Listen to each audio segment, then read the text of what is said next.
Pernah nggak sih kamu kepikiran, katanya bunga bank itu haram, tapi kok kayaknya mustahil ya hidup tanpa bank? Gaji ditransfer ke bank, bayar apa-apa lewat bank. Nah, bingung kan? Tenang, yuk kita urai bareng-bareng dilema keuangan modern yang satu ini. Oke, kita langsung aja ke pertanyaan intinya. Kenapa sesuatu yang sering disebut-sebut haram malah jadi tulang punggung kehidupan ekonomi kita sehari-hari? Aneh kan?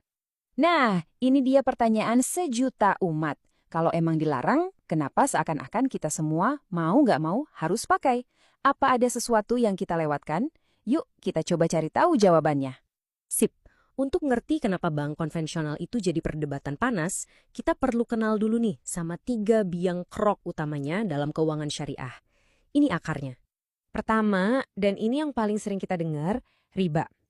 Gampangnya gini, riba itu setiap tambahan yang disyaratkan di awal dari utang piutang. Pinjam 1 juta, balikinnya harus 1.100.000.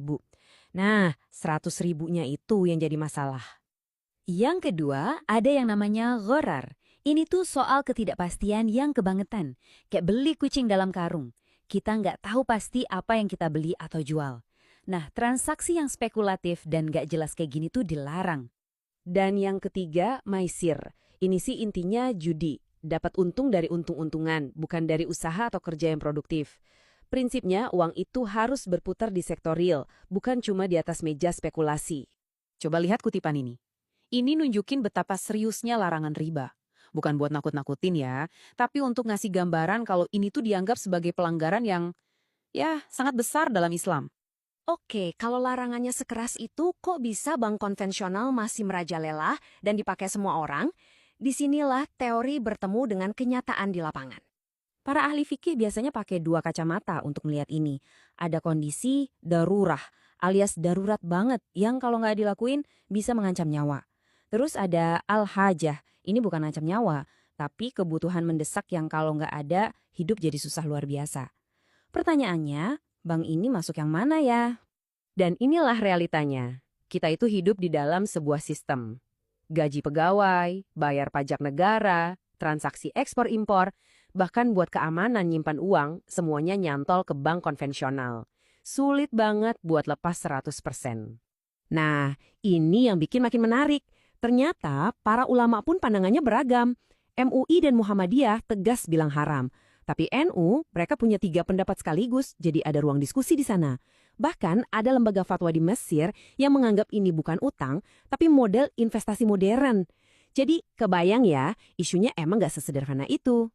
Terus kalau sistem bunga dianggap bermasalah, solusinya apa dong? Nah, disinilah muncul alternatifnya. Sistem yang dibangun di atas prinsip syariah.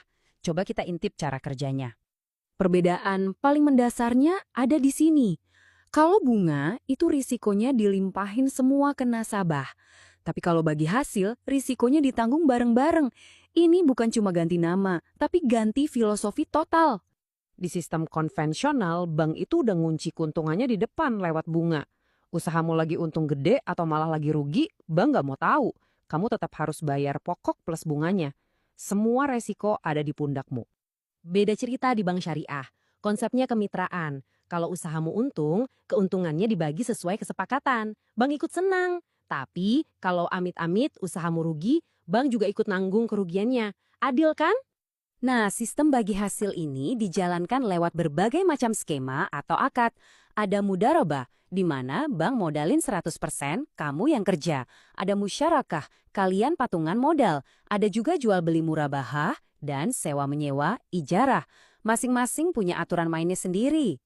Oke, kita udah lihat dari dua sisi. Sisi bunga yang memberikan kepastian dan sisi bagi hasil yang menawarkan keadilan risiko. Sekarang, bolanya ada di tangan kamu.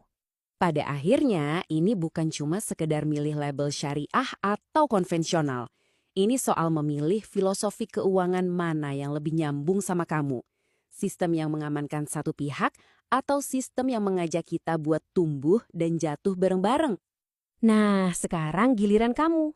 Setelah dengerin semua ini, kamu lebih condong ke tim mana? Tim bunga yang serba pasti atau tim bagi hasil yang risikonya ditanggung bersama? Jujur aku penasaran banget sama pandangan kamu. Coba deh langsung tulis di kolom komentar ya.